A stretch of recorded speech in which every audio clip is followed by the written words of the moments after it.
택시의 모든 정보 미카엘 택시 미카엘입니다. 안녕하세요. 택시 운수 종사자 위반 행위별 과태료 및 가징금 기준에 대해서 말씀을 드리려고 합니다. 우리가 택시를 하다 보면 본의 아니게 또 위반하는 경우도 많습니다. 교통 위반하는 것보다도 교통 위반보다도 뭐 불친절이라든가 시외 영업이라든가 여러 가지 이 택시 운전을 하면서 과태료에 관련된 부분이 있는데요. 혹시라도 그런 부분에서 실수하지 마시라고 그런 과태료 가징금에 대해서 말씀을 드리려고 합니다. 또한 그것을 또 면하는 기준도 있어야겠죠. 그 부분에 대해서 좀 복잡하지만 알아두시면 좋을 것 같습니다. 운수 종사자 위반 행위별 과태료 및 가징금 기준인데요. 일단 서울하고 그 기타 도시 자치구별로 좀 다르긴 하지만 그래도 거의 다 비슷비슷합니다. 자, 먼저 서울시 같은 경우입니다. 승차 거부, 중도 하차 포함해서 위반을 하게 되면요. 일단 1회가 20만원, 2회가 40만원, 3회 걸릴 때 60만원입니다. 행정처분은요, 처음에는 경고, 두 번째 걸리면 자격정지 30일이 걸리고요, 3회 되면 자격이 취소가 됩니다. 근데 사실 이 승차 거부 때문에 자격이 취소되는 경우는 거의 없어요.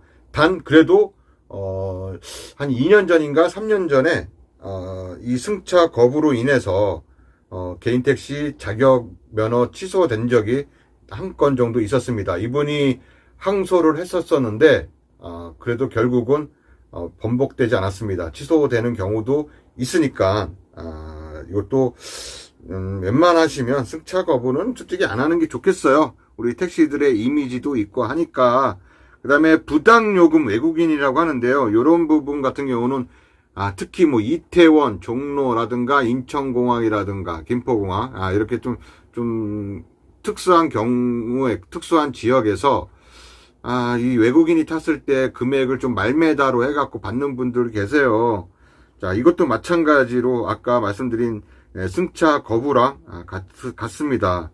그리고 이제 이거는 이제 전액관리제 미준수인데요. 이거는 이제 법인 택시에 해당하는 거라서 일단은 1년 뭐 3회 위반 시 뭐 자격정지 20일, 2차는 자격정지 20일, 그 다음에 과태료 60만원 하고, 이건데, 하여튼 그건 이렇게만 알고 계시고요. 일단, 요게 서울시에 관련된, 가징금 기준이고요. 나머지는 이제 자치구 기준입니다. 자, 이제 자치구로 볼까요? 나머지 이 자치구는, 또 서울과 다 같습니다. 합승행위 있죠? 부당요금회 같은 경우는 서울하고 똑같아요. 1회 20만원, 2회 40만원, 그 다음에 3회 60만원, 이렇게 됐고요. 일단, 뭐, 행정처분은 없습니다. 행정처분은 서울만 있고요. 나머지 자치구에서는 행정처분은 없습니다. 자, 그리고 이제, 합승행위, 영수증 미발행, 이게 똑같이 부당요금과 같이 해당이 되고요. 그 다음에 불친절, 차내 흡연, 그 다음에 지정복장 미착용. 이 지정복장 같은 경우는 다 자치별로 틀리죠. 어떤 자치구 같은 경우는 무조건 카라가 있는 남방을 입어야 되는 곳도 있고, 셔츠를 입어야 되는 곳도 있고, 그냥 깔끔한 티를 입어도 상관이 없는 그런 지역도 있습니다만, 하여튼 요 같은 경우는 요 세 개는 과태료 10만원입니다. 특히 여러분들이 주의하셔야 할 것은 차내 흡연입니다. 택시 안에서 절대 담배 피지 마십시오. 누군가가 사진을 찍어서 만약에 신고를 하면 과태료 10만원 나옵니다.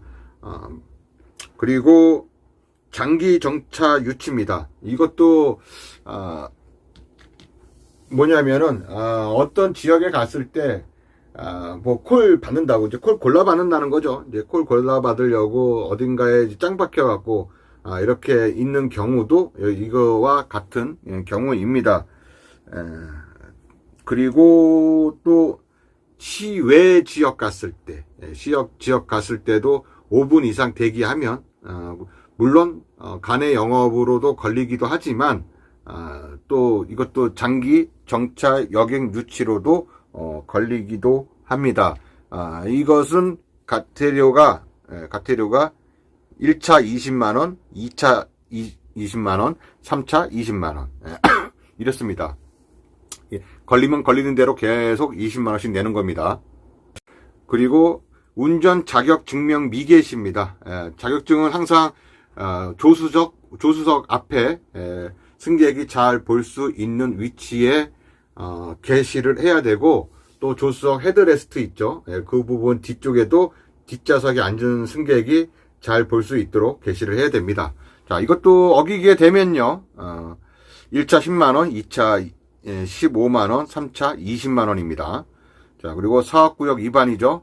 그러니까는 서울 택시가 경기도 고양에 와서 김포를 간다든가, 이렇게 타 지역 영업구역 위반이죠, 이게. 그렇게 되면은 요것도 이제 벌금이 1차 40만원, 2차 80만원, 3차 160만원입니다. 제가 여기에 걸렸던 거죠, 예전에. 제가 1차 40만원에 걸렸지만, 처음에 걸리면 50% DC가 됩니다. 50%가 할인이 돼서 20만원만 내셔도 되고요. 자, 일단 이렇게 가진금은 그렇습니다만 따로 또 교육을 받아야 된다는 겁니다. 자, 일단 교육과 관련돼서는 또 뒤에서 말씀드리기로 하고요. 차고지 외 밤샘 주차는 이제는 요거는 해당 사항이 없습니다. 자, 일단 이건 여객법이 바뀌었으니까요. 그 다음에 미터기 미부착 또는 미사용. 우리가 흔히들 많이 실수를 하는 부분인데요. 미터기 미부착 또는 미사용. 그러니까 승객이 타고 가는데 제가 미터기 누르고 가야 되는데 깜빡하고 안 누르는 경우 있거든요. 이런 것은 이제 택시를 시작하신 분들이나 우리 선배님, 20년, 30년 되신 분들이나 똑같이 겪는 실수예요. 일단 승객이 탔을 때, 내비를 찍어주세요. 아니면은 승객이 타자마자 말 걸고 그러면 솔직하게 이게 미터기를 누르는 것을 깜빡할 수가 있는데요. 이럴 때는 이게 만약에 신고를 하면 걸려요. 그러니까는 승객하고 좀 다툼의 여지를 갖지 않는 게 좋죠. 자, 요럴 때는 승객에게 죄송한데 제가 미터기를 안 눌러서 근데 평소에 얼마에 다니세요? 그러니까 승객이 평소에 한 7, 8천 원 정도 나오는데요. 그러면은 한 7천 원만 결제하겠습니다. 라고 이렇게 좀 가격을 낮춰서 얘기한다든가, 최대한 승객의 기분을 나쁘게, 언짢게 해서 괜히 다툼의 요지를 만들어서 안 됩니다. 일단 내가 지고 들어가는 싸움이기 때문에 일단, 미터기를 일단 내가 안 킨 내가 잘못인 거예요. 그렇게 아시고 승객과 마찰이 일어나지 않도록 유념해 주시고요. 그 다음에 차내 게시사항 미준수입니다. 그리고 정류장 정차 질서 문란인데요. 차내 게시사항 미준수는 그렇게 이제 금연 스티커라든가 아니면은 운전 자격증 그런 것을 게시도 해야 되고, 그 다음에 각 시마다 다르긴 하지만 이 택시와 관련돼서 신고할 수 있는 그런 스티커도 부착이 되어 있어야 해요. 자, 그리고 정류장 정차 질서 문란은 뭐냐? 택시 정류장에 서 있는데 남의 택시 정류장 서 있는 것도 안 됩니다. 그거 걸려요. 그리고 또 택시 정류장에 있는데 순서 없이 미리 순서대로 나가야 되는데 중간에서 채 갖고 간다든가, 이것도 정류장 정차 질서 문란이고, 또한 버스 정류장에서 승객을 내려준다거나 태운다거나 아니면 거기서 콜 손님을 기다린다거나 이런 것도 정류소 정차 질서 문란으로 걸립니다. 그래서 이게 1차 20만원, 2차 40만원입니다. 그리고 차량 또는 운행거리 초과입니다. 지금은 그리고 또 무단 휴업 또는 사업 미개재인데요. 사실상 요걸로 걸리시는 분들은 그렇게 많지는 않을 거예요. 또 차량이 지금 지자체별로 다르지만 차량이 지금 9년에서 11년, 12년 이렇게 또 늘어났으니까, 요것은 그게 문제 될 것 같지는 않습니다. 1차 180만원, 2차 360만원. 일단 가진금은 엄청나게 큽니다. 그리고 지금 여름이다 보니까 복장들을 좀 자유롭게, 또 이렇게 좀 착용을 하고 다니시는 분들이 많은데요. 좀 너무 좀 난해한 그런 복장들이 있습니다.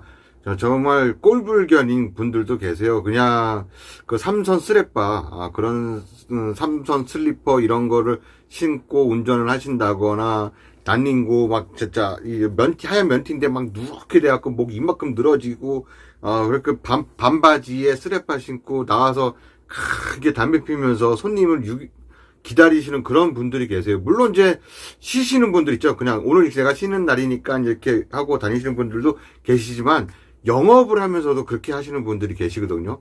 이런 것도 문제가 있습니다. 이건 일단 가진금을 떠나서 일단 마인드 자체가 참 이런 분들은 저는 이건 아니라고 보거든요. 하여튼 뭐 요거 가진금의 복장과 관련된 가진금 기준입니다. 사업자 일단 법인 택시겠죠. 운송 사업자 가진금은 10만원 또는 운행 정지입니다. 운행 정지는 1차 30만원, 1차 3일, 2차 5일이고요. 운수 종사자는 가태료 10만원입니다. 개인 택시 사장님 같은 경우는 운송 사업자지만은, 그래도 운수 종사자의 가태료를 받습니다. 개인 택시인데 운수 사업자의 가진금 뭐 10만원, 거기다가, 또 정지까지 먹이진 않죠. 그래서 개인 택시 같은 경우는 운수 종사자 가태료 해서 10만원이 부과가 됩니다. 택시 금지 복장에 대해서 좀 볼까요? 상의는 쫄티, 소매 없는 셔츠, 민소매, 런닝 셔츠입니다. 근데 솔직히 런닝 셔츠 이거 입고 다니는 분들 정말 그 다음에 이제 미풍양속을 저해하는 문구 등으로 디자인된 상의인데요. 이제 뭐 면티라든가 이런데 해골 모양이라든가 일단 성행위 관련 뭐 그런 그림 좀 있지 않습니까? 그러한 그림들이 아니라면 대체적으로는 허용하고 있고요. 그 다음에 소매가 지나치게 늘어져 핸들 조작에 지장을 주는 옷. 그러니까 누가 봐도 좀 남루한 옷들 있지 않습니까? 그런 옷들도 안 됩니다. 그 다음에 하의인데요. 반바지, 칠부바지, 운동복, 찢어진 형태로 디자인된 바지 등입니다. 근데 칠부바지는 좀 어느 정도 허용해줘도 될 만한데, 이것은 좀 그런 것 같고요. 자, 네, 모자입니다. 모자는 승객이 운전자의 눈을 볼 수 없을 정도로 얼굴을 가리는 모자, 낡은 모양 또는 혐오스럽게 디자인된 모자를 뜻하기도 합니다. 모자 얼굴 가린 건데, 그리고 사실 뭐 이제 머리 스타일이라든가 이런 게 좀 숱이 없는 분들, 그런 분들이 많이 모자를 쓰고 다니시는데요. 모자는 어느 정도 다 허용하고 있습니다. 그리고 신발인데요. 발등과 발 뒤꿈치를 조이지 않는 슬리퍼 등 신발류입니다. 그러니까 샌달인데 뒤꿈치를 조이는 그러한 끈이 있는 것은 상관이 없는데, 슬리퍼는 안 됩니다. 무조건 안 됩니다. 슬리퍼는. 그리고 양말을 신지 않고 맨발로 운행하는 행위. 자, 요즘 날씨 덥다고 맨발로 운전하시는 분들 많은데요. 크록스 같은 거 신고, 크록스도 그냥 신으면 안 됩니다. 크록스 뒤에 끈으로 뒤에 이제 뒤꿈치를 고정시켜 줘야 돼요. 그냥 신게 되면, 그것도 걸립니다. 그리고 또 양말을 안 신고 계시는 분들 많은데, 양말 신으셔야 됩니다. 그리고 D급이 높은 하이힐 등 브레이크, 액셀레이터 조작에 지장을 주는 신발. 이것은 좀 여성 기사분들에게 해당이 되고요. 그리고 운전자의 얼굴을 식별할 수 없는 마스크를 착용하는 행위. 근데 지금 코로나로 인해서 마스크들은 많이들 착용하고 다니고, 지금은 이것에 대해서 지금 뭐 국민행동요령에 따른 정부권 고시를 제외한다 그랬잖아요. 그래서 현재는 코로나로 인해서 아직까지는 마스크는 써도 지금은 이제 허용이 되고 있습니다. 자, 그리고 이제 모자와 관련돼서 하는 말씀인데요. 모자를 이렇게 쓰는 거는 상관이 없습니다. 이렇게 쓰거나 이렇게 쓰는 건 상관이 없는데, 모자를 이렇게 쓰시는 분들 있죠. 조교 모자처럼 이렇게 쓰면서 얼굴을 가리는 행위들은 안 된다는 겁니다. 왜냐하면 사실상 여성 승객들이 또 오해할 수도 있고, 약간 이제 이렇게 쓰고 거기다 마스크까지 써버리면 얼굴 완전 가려버리잖아요. 그러면은 약간 좀 범죄자의 느낌도 나고, 여성 승객들이 많이 겁을 먹기 때문에 이런 것은 스스로도 그냥 안 하셨으면 좋겠어요. 그냥 모자 쓰실 분들은 그냥 이렇게 쓰시면 될 것 같아요. 불친절과 같은 경우로 됩니다만, 불친절에 대한 어떤 기준이 좀 불확실하긴 합니다만, 어쨌거나 이것으로 가태를 가진금을 몰게 되면요, 운송사업자 가진금 일단 1차는 120만원, 그리고 2차 240만원, 3차 360만원, 곱하기가 됩니다. 그리고 사업 일부 정지가 되는데요. 1차 20일, 2차 40일, 3차 60일, 그리고 운수 종사자는 가태료 10만원인데요. 일단 법인 택시에 관련된 것이고요, 방금. 그리고 개인 택시 사장님들 같은 경우는 이런 가진금이라든가 사업 일부 정지는 없고요. 일단 가태료만 10만원 있습니다. 대신에 또 교육을 받아야겠죠. 자, 일단 택시에서 불친절 행위란 승객의 경로 선택 요청 거부, 승객에게 반말, 욕설, 폭언, 성차별, 성희롱 발언, 불쾌감이나 수치심을 느끼게 하는 행위를 말하고요. 그 다음에 이제 운송사업자는 소속 운수 종사자에게 차량 배차 시에 승객에게 불친절 행위 등을 통한 입증이 가능한 사항들을 또 기록하게 만들어야 합니다. 일단 이 불친절과 관련해서 일단은 승객의 말만 믿게 됩니다. 그럴 때 나는 그렇게 하지 않았다라는 걸 입증을 해야 되는데 그 입증 방법은 블랙박스밖에 없습니다. 그래도 왠지 좀 의심이 가는 그런 날이 있지 않습니까? 이 또 블랙박스가 날짜가 하루 지나면 또 없어지고 하니까 혹시라도 왠지 꺼림칙하다 싶으실 때는 블랙박스를 메모리 칩을 빼서 저장해 놓고 이런 날에 이러이러한 일이 있어서 이렇게 됐다라고 하면서 어떠한 감경이라든가 어떤 선처를 바라는 마음에서 이렇게 해야 좀 가진금을 먹지 않게 됩니다. 돈 10만원 까이 것이 내버리면 되지 뭐 이렇게 하시는 분들도 계시고 그까이 거 뭐 벌금 내면 되지. 처음에 걸리면 일단 50% 감경됩니다. 5만원으로 되는데요. 벌금 내는 것이 중요한 것이 아니라 이것 때문에 또 교통연수원 가서 8시간 교육을 받아야 된다는 거예요.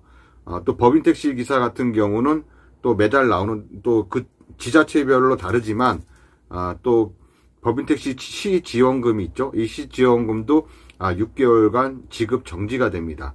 그래서 각별히 조심하셔야 돼요. 차 거부로 볼 수 있는 행위입니다. 우리가 가장 또 많이 걸리는 게 또 승차 거부인데요. 택시가 승객 앞에 정차하여 행선지를 물은 후 승차시키지 않고 출발하는 행위입니다. 그러니까는 어디 가세요? 그러고서 그 목적지를 물어봤다. 이거 내가 행선지를 알았다. 그러면은 무조건 태워야 됩니다. 그냥 가면 무조건 승차 거부입니다. 그리고 빈차 등을 끄거나 고의로 예약 등을 켜고 승객을 골라 태우는 행위입니다.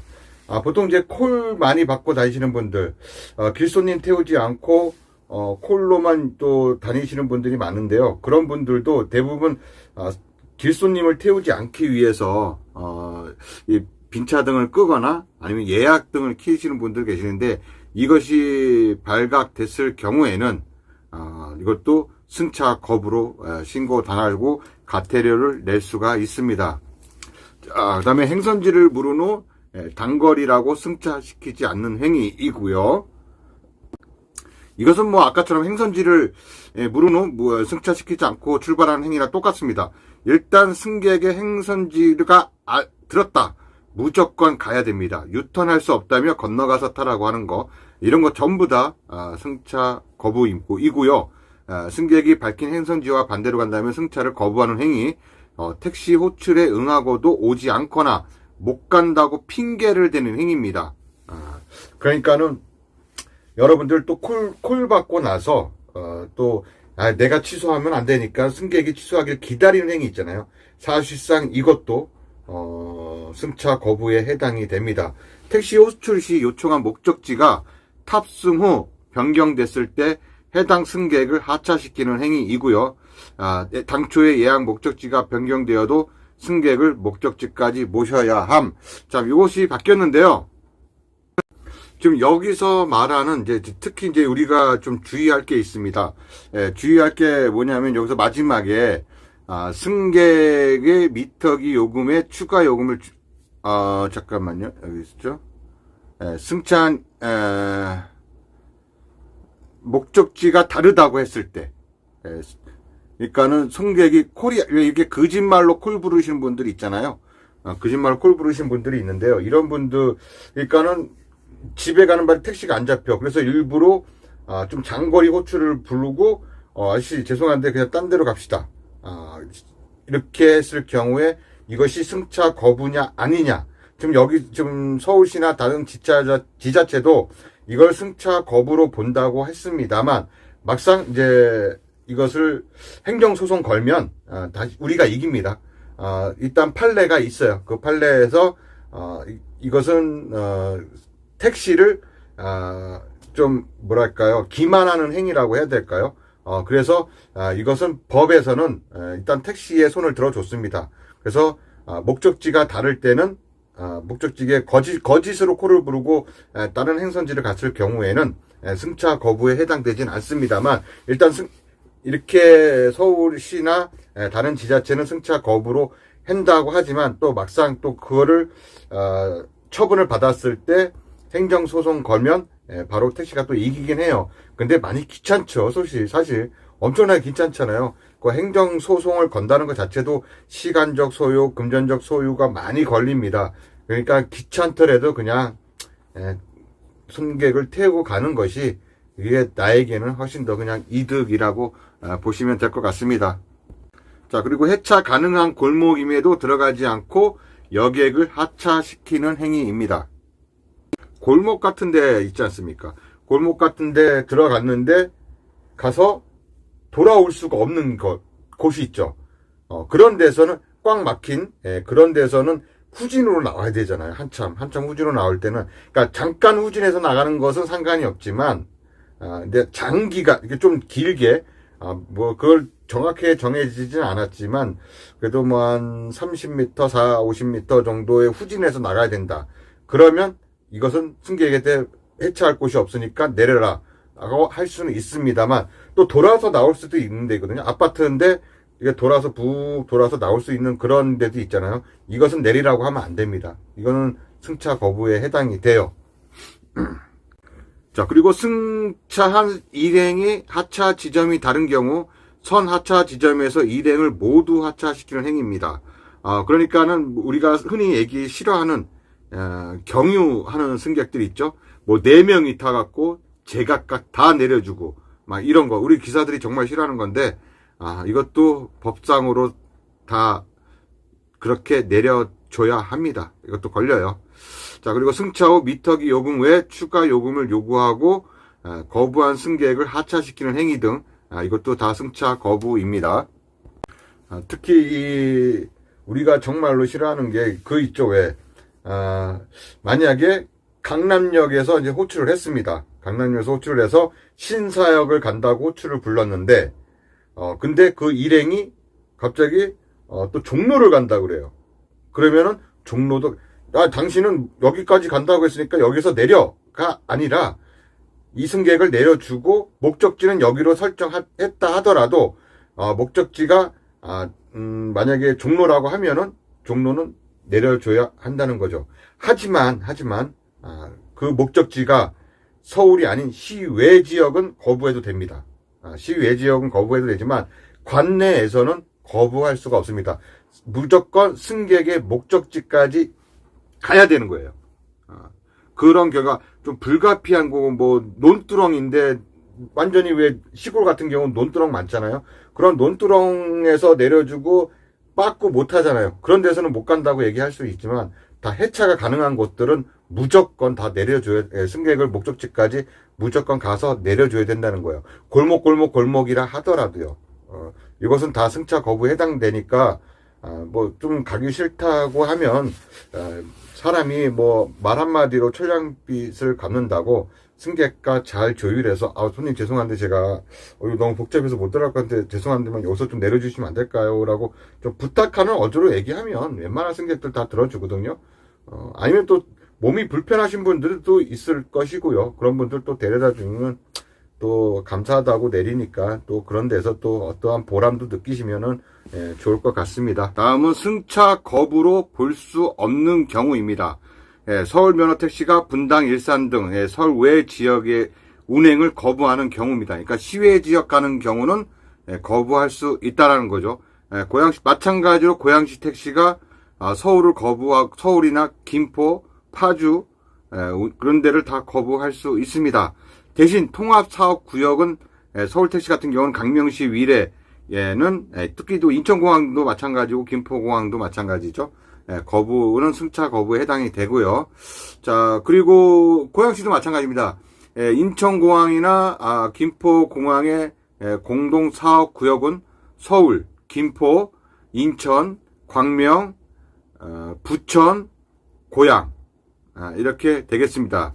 6군데 이렇게 되겠고요. 이 6군데 도시는 김포공항하고 인천공항은 거부할 수 없습니다. 자, 그래서 고양시 택시가 서울 손객 내려주고 서울에서 김포공항이나 인천공항 콜이 떨어지는 경우도 같은 경우입니다. 통합사업구역이기 때문에. 자, 그리고 서울 시내에서 경기 면허 택시가 서울로 가는 승객을 탑승시키지 않는 경우입니다.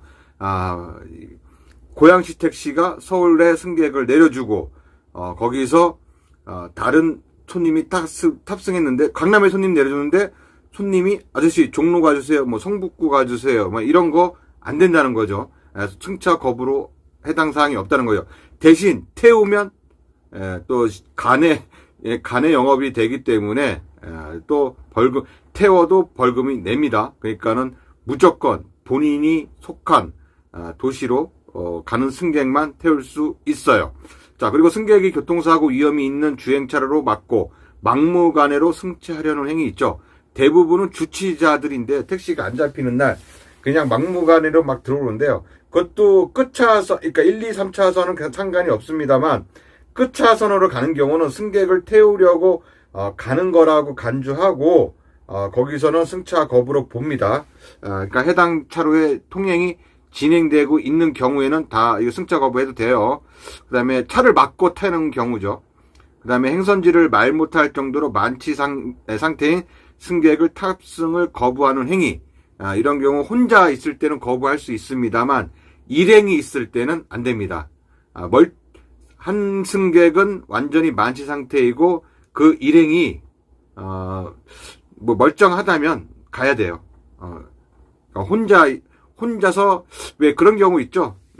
일행을 만취한 승객을 그냥 막 태워서 보내려고 하는 그거는 승차 거부해도 돼요. 안 됩니다.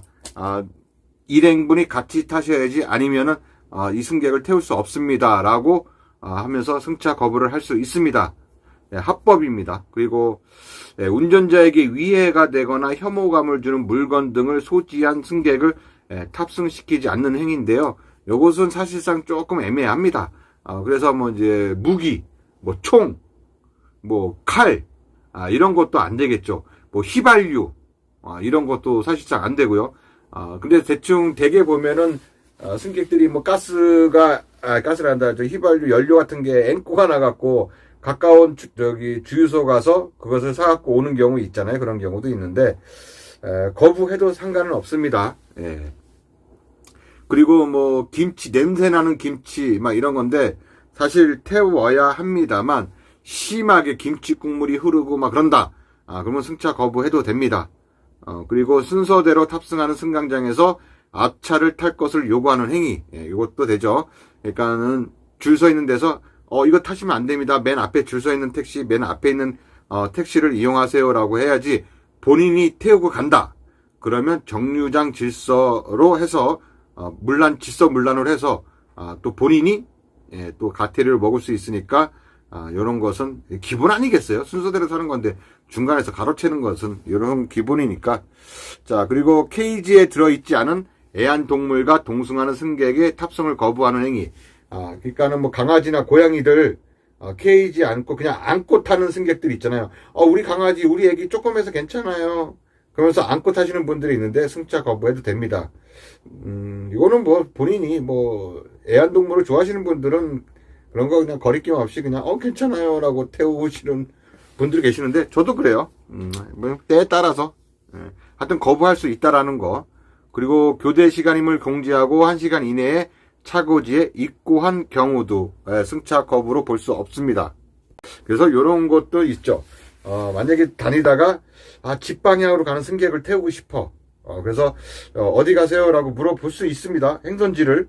그래서 어디 가는데요? 라고 했어요.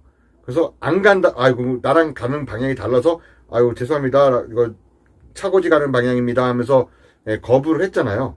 그러면 최소한 1시간 이내에는 무조건 내 차고지를 가서 시동을 꺼야 돼요. 계속 운행을 했다. 그 후로 운행을 했다. 그러면은 걸리는 겁니다. 무조건 에이 그냥 진짜 내가 솔직히 그냥 끝나기로 마음 먹었으면 그냥 딱 끝내고 콜도 다 끄고 그냥 시원하게 집으로 가십시오. 거기서 가다가 또 장거리 집으로 그냥 가다가 또 장거리 콜 떨어지면 아씨 이거 받을까 말까 하면 또 다음날 일하는데 지장이 있으니까 일 마쳤다라고 생각했을 때는 콜이고 뭐고 다 끄고 집으로 가시는 게 가장 좋은 방법입니다. 다음은 부당요금. 부당요금으로 볼 수 있는 행위이거든요. 미터기 요금보다 더 받거나 덜 받는 행위. 무조건 미터기보다 더 받으면 안 되겠죠. 근데 덜 받아도 안 됩니다. 그러니까 사실상 이런 것도 걸려요. 승객이 뭐냐 8,300원 나왔는데 뭐 10,000원 냈으면은 그 300원, 700원 거실력이 9,000원 와서 그냥 2,000원 주고 막 그런 경우 있지 않습니까? 근데 사실상 그것도 안 된다는 겁니다. 정확하게 요금을 받는 것이 좋습니다. 자, 그리고 거슴돈을 지불하지 않는 행위. 예전에 이런 경우가 많았어요. 뭐 9,800원 나왔다. 그럼 승객이 10,000원을 냈으면 200원 거실러 줘야 되잖아요. 그냥 당연히 팁이라고 생각하고 안 주시는 분들도 계세요. 왜 그런지 모르겠는데 하여튼 이것도 걸리고요. 승객이 원하는 길로 가지 않고 원거리로 돌아갈 때, 그러니까 승객이 아저씨 일로 해서 가주세요라고 하는데 굴로 가면 차도 밀리고 안 돼요. 일로 해서 가야 돼요. 이렇게 하시는 분들도 계시거든요. 그것도 안 됩니다. 승객이 일단 내비대로 왔다 하더라도 내비대로 가는 도중에 승객이 다른 데로 가주세요라고 하면 무조건 승객이 돌아가는 길이라 하더라도 승객이 원하는 길로 가야 됩니다.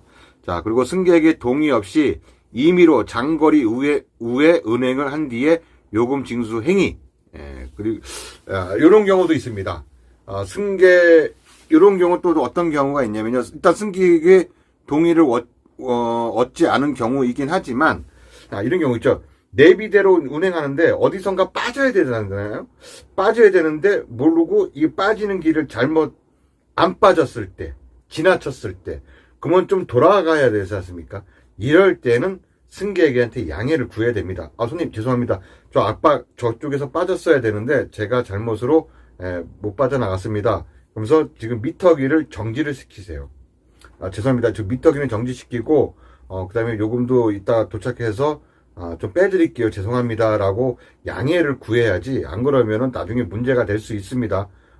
그러니까는 요런 것도 좀 조심하셔야 돼요. 자, 그리고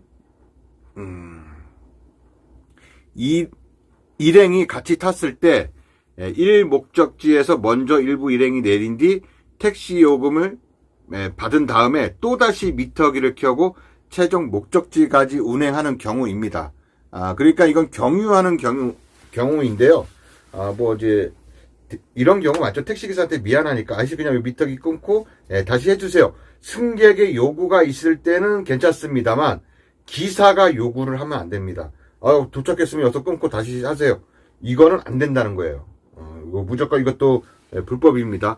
원래는 출발해서 마지막 손님이 내릴 때까지, 그때까지의 요금이지 중간에 끊고 다시 시작하는 것은 불법입니다. 자, 이러한 경우도 있습니다. 참.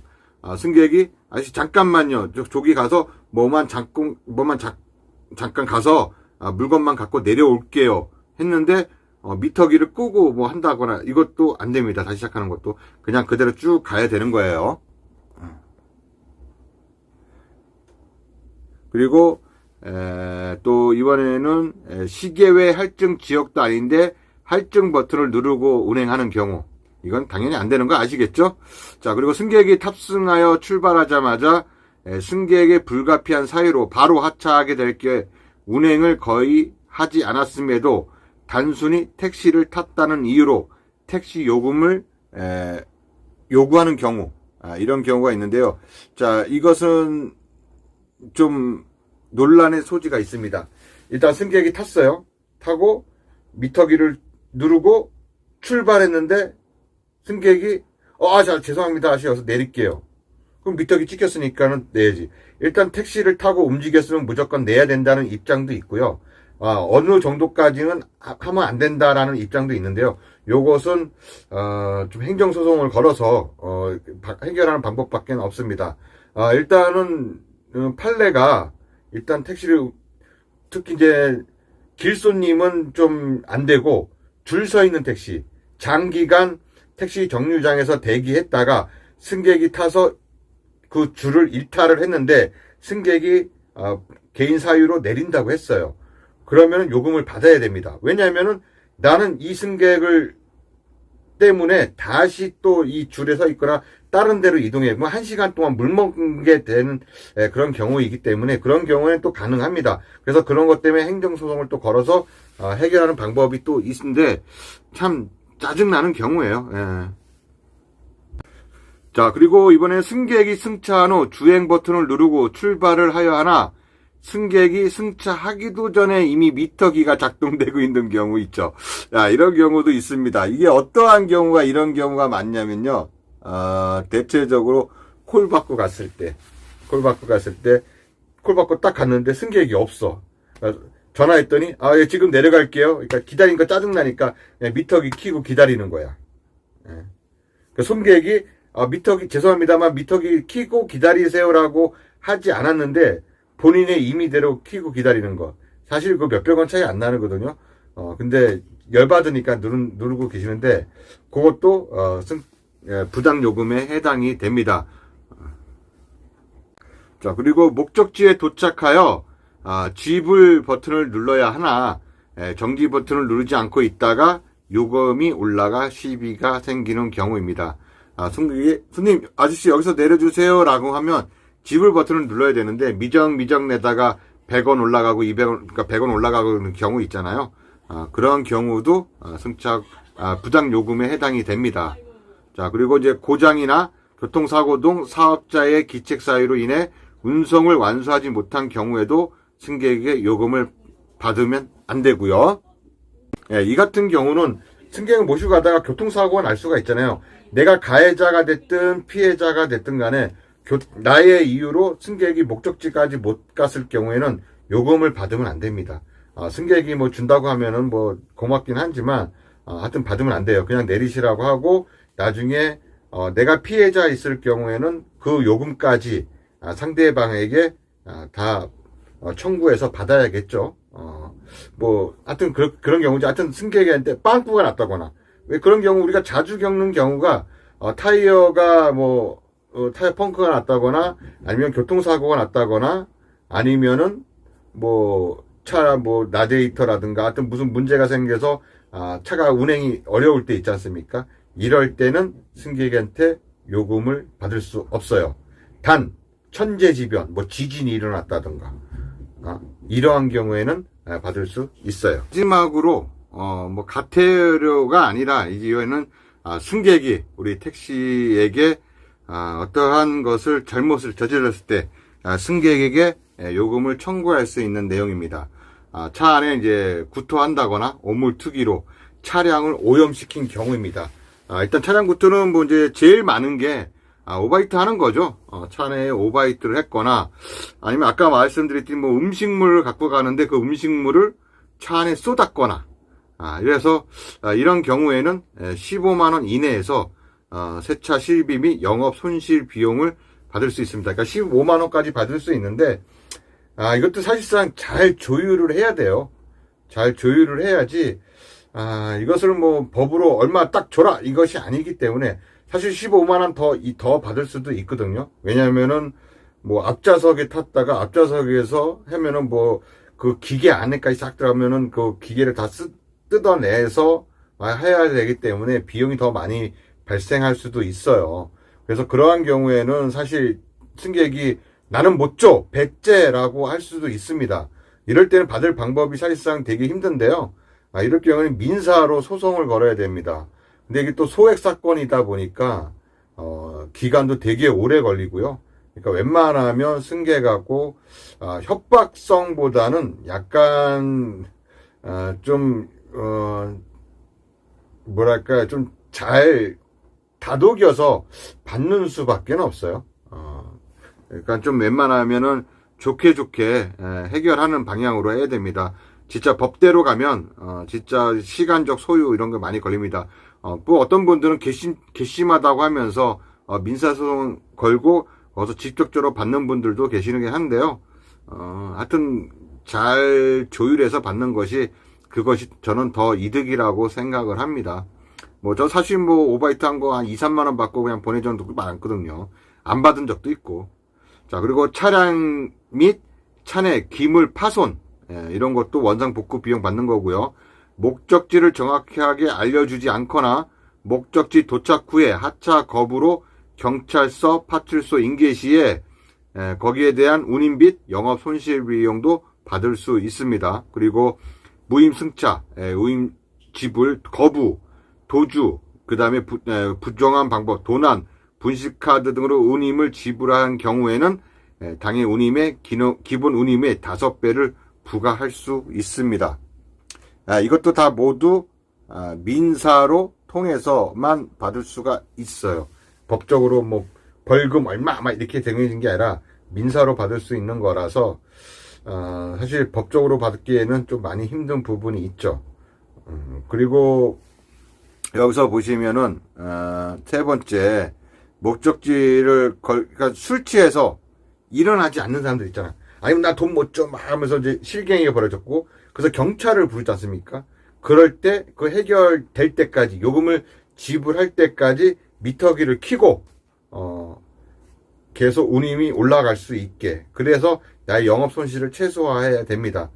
미터기를 켜놓도 경찰 오고 막 했을 때 미터기 그냥 차라리 켜놓으세요. 켜놓고 해야 그나마 그 대한 영업 손실을 받을 수 있는 거니까요. 자, 이렇게 택시 운수 종사자의 가태료 및 위반 행위와 가태료 및 가징금에 대해서 알아봤습니다. 이 가징금 내는 것도 내는 거지만 사실 또 이 가징금 내는 것보다 더 귀찮은 게 그 각 지자체에 있는 교통연수원 가서 8시간 교육을 받아야 된다는 거. 그것이 가장 곤욕입니다. 우리가 보수교육 4시간 뭐 받잖아요. 1년에 한 번씩 받는데 이 보수교육 4시간 받는 것도 힘든데 그것도 그나마 요즘은 또 온라인으로 모바일로도 받긴 하잖아요. 이거는 직접 현장 가서 받아야 됩니다. 8시간 받는데 엄청나게 피곤하죠. 또 다 알고 있는 내용들 또 거기서 다 듣고 있는 거니까 여러분들 되게 곤욕스러울 거예요. 벌 받는다는 느낌이 들 거예요. 또 거기에 다 또 그런 분들만 와 계시고 그래서 좀 각별하게 조심하시고 웬만하면 승객과의 트러블이 안 생기게 어차피 한 번 보고 안 볼 사람입니다. 사실 그죠? 한 번 보고 안 볼 사람인데 그냥 네 하고 좀 긍정적인 마인드로 근무하시면은 괜찮을 것 같습니다. 이런 것도 피해갈 수 있는 거고요. 그리고 이런 가태료 가징금에 대해서 처음 걸리신 분들은 50% 감경이 됩니다. 50% 감경이 되니까 너무 부담스러워 하지 마시고요. 가장 요즘 그나마 좀 많이 신고 당하는 게 이 흡연과 관련돼서 많은 분들이 또 일반 시민들이 사진 찍어서 신고도 하고 있더라고요. 그리고 또 택시 자체를 좀 싫어하시는 시민들이 많기 때문에 경찰보다도 낮에는 경찰들이 많이 좀 눈에 띄지만 밤에는 경찰관들이 별로 없다 보니까 신호위반을 많이 하게 되는데요. 내 뒤에 승용차가 있다면 경찰차가 있다라고 생각하시고 좀 한적한 곳이라 하더라도 신호를 지키시고 가시는 걸 추천드립니다. 왜냐하면 이제 요즘은 또 그 블랙박스로 신고하는 경우가 많아서 정말 그것도 빼박입니다. 진짜 블랙박스로 신고하는 건 빼박이니까 그것도 각별히 또 조심하시고 그냥 경찰관이 있다라고 하면서 신호 준수하고 운행하시면 될 것 같아요. 뭐하러 굳이 승객이 탄 상태에서 가속을 해가며 빨리 갔다고 해서 승객이 뭐 돈 더 주는 것도 아니고요. 오히려 평점이 깎일 수도 있고요. 좀 조심했으면 좋겠습니다. 예, 이상 택시의 모든 정보 미카엘 택시 미카엘이었습니다. 감사합니다.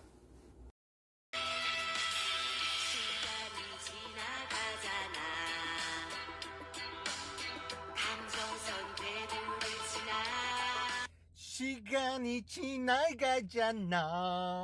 자, 구독은 저에게 큰 힘이 됩니다. 감사합니다.